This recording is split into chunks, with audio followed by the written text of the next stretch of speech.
Everybody, welcome back to Wicked Good Sports. This is At the Buzzer, and we're joined as always by Jerick. Oh my god, Oh, I was killing it. There we go.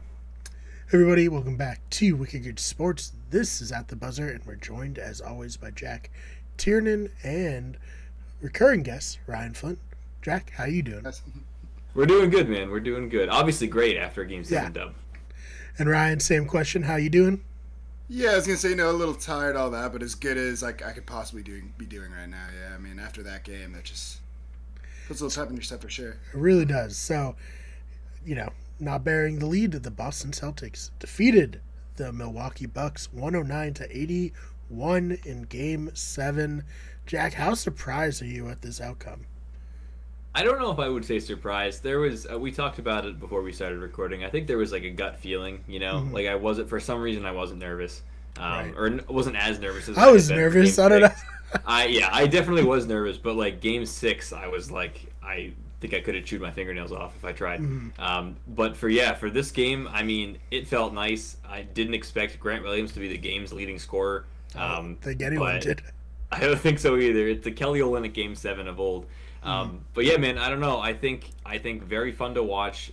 The Bucks are a great team. Obviously, they won last year and kept most of their pieces.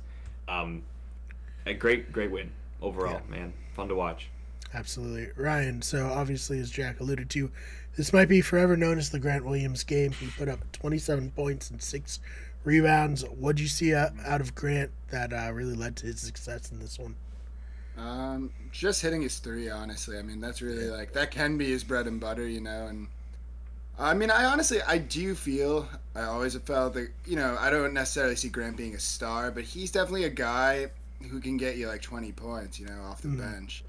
I'm not sure that he's gonna be able to do that every night, but like, yeah, I think I'm hoping the Celtics can re-sign him in the future, keep him for a while. I think he's a great role player. I think too, you saw Pritchard looked great. I mean, Yep. it all came into full swing today, and you could just tell like Giannis, he's he's tired. He's been doing it on his own, and he didn't even. He took less than 30 shots, which like, kind of thinking For if you're him. Giannis in this series and your team's struggling like that, I'm not one for like just like one guy just driving to the rim necessarily, but he probably should be taking like 40 shots in that game. Yep. Yeah, You know? game on the line. And I mean, in Game 6, he did, and he scored over 40 points. Oh, yeah. And like, I think we all were expecting a similar effort out of him Yeah. tonight. But Jack, what did the Celtics do to hold him to 25 points?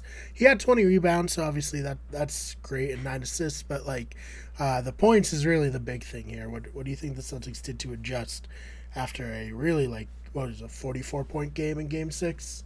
Yeah, he went off. So did Tatum, obviously, in Game 6, and the Bucks did a great job of containing him, all things considered, getting him to draw some fouls. Yeah. But I mean, in particular, real quick. Giannis very close to a triple double with 20 rebounds. That's filthy. That's pretty impressive. You don't do that every day. But I think from a scoring perspective, I think he kind of did it to himself in a way. You could see him start to facilitate more, especially in that first quarter. And then he kind of just got away from that and was gassed. I think Ryan said it. He obviously Oh, yeah. he's the dude who's doing everything for this team, and he's been doing it for the last 7 games at least. Because nobody else can. You notice the Celtics doubling him a lot more. Kind of, for what it's worth, playing bully ball. Not really much of a case with him because he is the bully. But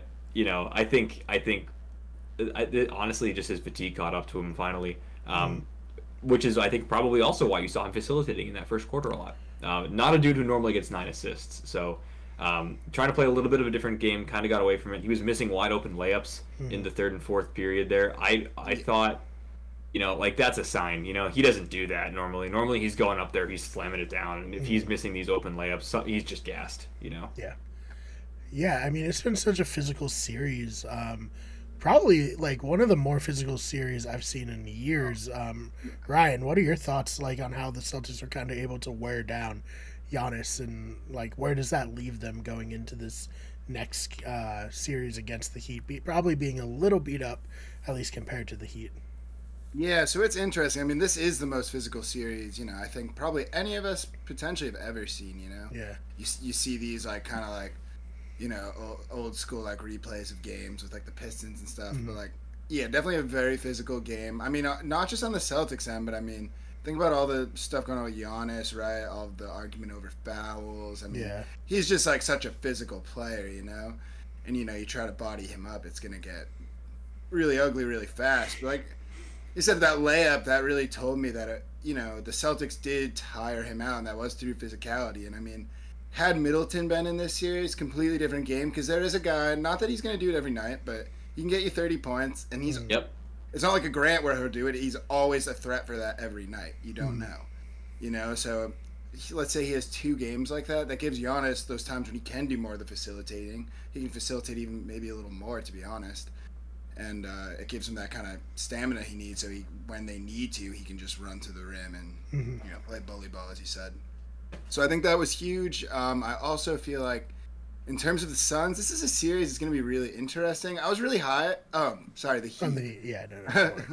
Now we've both Hot made things. mistakes. I started Yeah, that is true. The Heat, Yeah. the Suns, like, Yeah. all right. I started the last hockey talk Good with save. Chris saying that the Bruins lost to the Capitals immediately after watching the game, so it happens.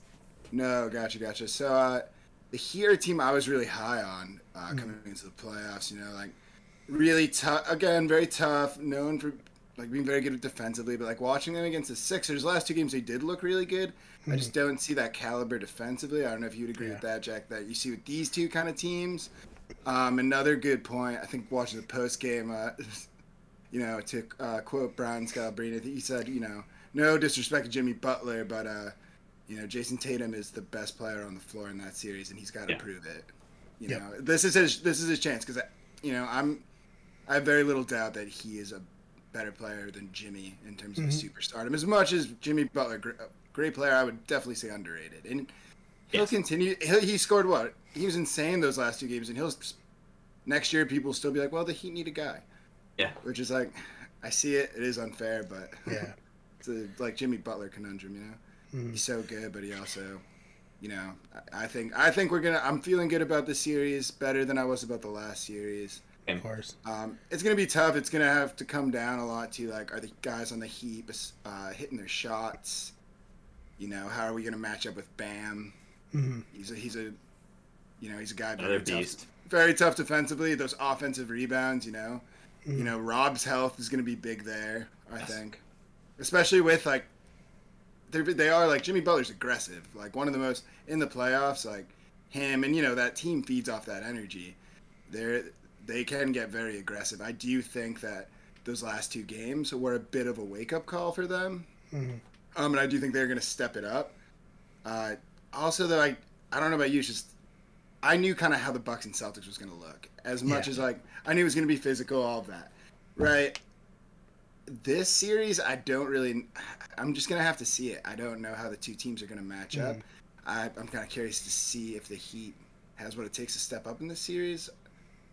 I'm not sure, but yeah, it's all looking very good for the Celtics. I mean, I'm not seeing anything crazy in the Western Conference, personally. No, yeah, I think that's certainly fair, and I think both the Heat and Celtics were pretty underrated, like by the average basketball fan and even commentator. I feel like coming into these playoffs, so it's interesting that it came down to these 2 teams. I think it's very vindicating. I know it is as a Celtics fan, and I'm sure it is as a Heats fan as well, to have it come down to, you know, those 2 teams. So, Jack, what are your thoughts about this series? Yeah, I think it'll be interesting to see how they match up. I think what Boston needs to do to win is to be consistent offensively, because I think, Ryan, you alluded to it as well, is that the Heat, they got to hit their shots. Like if Hero's off, I don't know if Kyle Lowry will be healthy and playing well. But like he's not there. Sorry, I just had to throw that in. Kyle Lowry was not looking. That's good for us then, right? Because that's the thing. If they're off like that, they can't win. I don't think. You know, like basically, if they're playing the roles that they're supposed to be playing well, it might be tough. But I think if those 2 guys particularly, obviously Duncan Robinson is all over the place, getting DNPs, coaches' decisions, and then Max Strus, who ironically was a former undrafted free agent guy the Celtics picked up. But I mean, I think if you have 2 great perimeter defenders in Derek White and Marcus Smart, and obviously underrated in Jaylen Brown and Jason Tatum as well when they need to be. I think from an overall completeness standpoint, I think I take the Celtics. I'll say Celtics in 6 because I think the Heat are obviously a good team. Jimmy Butler is pretty solid. I almost want to say Celtics in 5, but I'm gonna give Jimmy Butler the benefit of the doubt and say Celtics in 6. Or the Eastern Conference Finals. I don't think it's gonna be a 5-game series. No, I don't either. Yeah. Brian, what do you think? I'm in complete agreement with Jack. I feel like we tend to always agree on this kind of thing where it's like I wanted to have a differing opinion but I was like, hey, this isn't first take. We don't need to put fake, drama here. This is just what are the, what are you guys thinking? No, but I was thinking because what I meant was I could see 5. I actually kind of agree with that, but I don't want to give that because, like I said, I just haven't seen how these two teams will match up.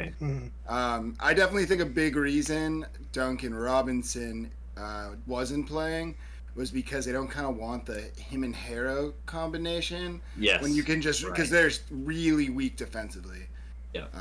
And if both of them aren't hitting their shots, just not worth it. And even with both of them hitting shots, it, like I said, it's a huge minus on defense. So it's going to be kind of interesting to see. I don't know how much they're going to play Duncan Robinson because of that. Do they feel like the Celtics aren't consistent offensively? Because they showed they can be pretty consistent this series. Yeah. Consistent enough to beat the Bucks. So almost 30 in a Game 7. Yeah, exactly. No, that was very surprising. And hey, this has been great. I mean, this series was all you could really ask for. Giannis, God, that man is so good at basketball. But I'm really happy that the Celtics, beat them, and we get to keep talking about them because it was gonna be sad if I had to do a Bruins post loss and then came the next day and had to do a Celtics loss. So I'm glad we at least get the positive vibes going.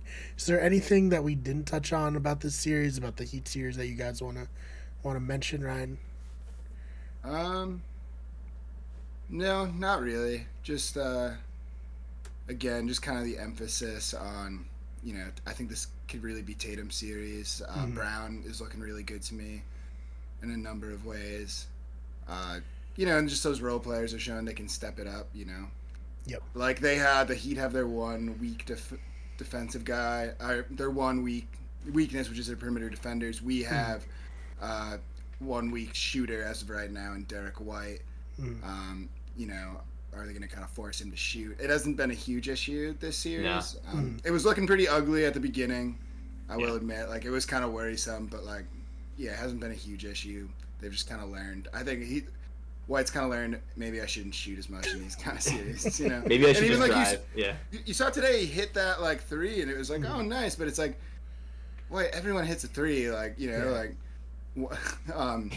And then he goes for it right again. It's they're not going to all of a sudden be man, we got to guard this dude up on 3. He's on fire, They're going to be no, keep shooting. You're going to miss the next one. Right. So that's what they did to Grant too. They let Grant keep shooting, and but you're right. I'm with you on that. Yeah. I don't see it being an issue. It's just the one, That's the only weakness I can perceive as long as we don't fall into some of our old habits, forcing shots, kind of, foul trouble, but that's kind of in this year's playoffs. It's really been unpredictable. Yeah. And it varies per series. So, I'm feeling pretty good. Makes sense. Jack, anything else you want to touch on? Yeah, same thing. I mean, for me, it's just the Bucks were obviously a great team, right? They won last year. Great team. Obviously missing Chris Middleton. I think whoever won this series, and I think we said this a while ago too, has a pretty good shot at getting to the finals. Yeah. So very well could represent the East. I'm looking forward to this next series with the Heat, which is coming up real quick too. It's a pretty quick turnaround, so I'm looking forward to that.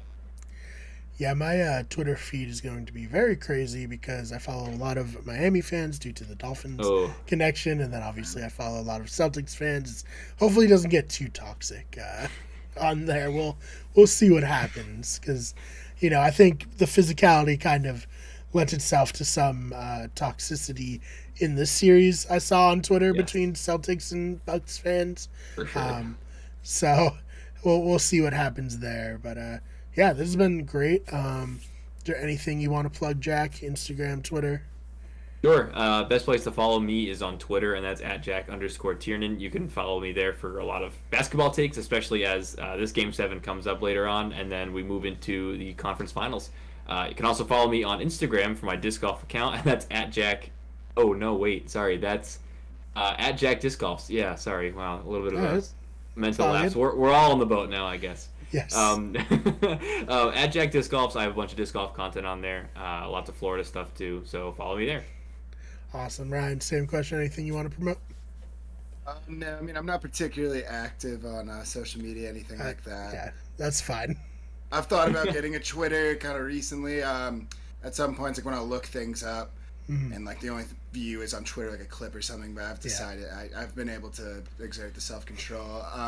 I do hope to be posting a little more on the blog. Again, I've just been very busy, like, you know, in addition to just like life, like just watching all of the games and trying to catch as much as I can. Awesome. Well, yeah, go follow Ryan on the blog. That is wikigoodeverythingsports.com. We'll be having more stuff there.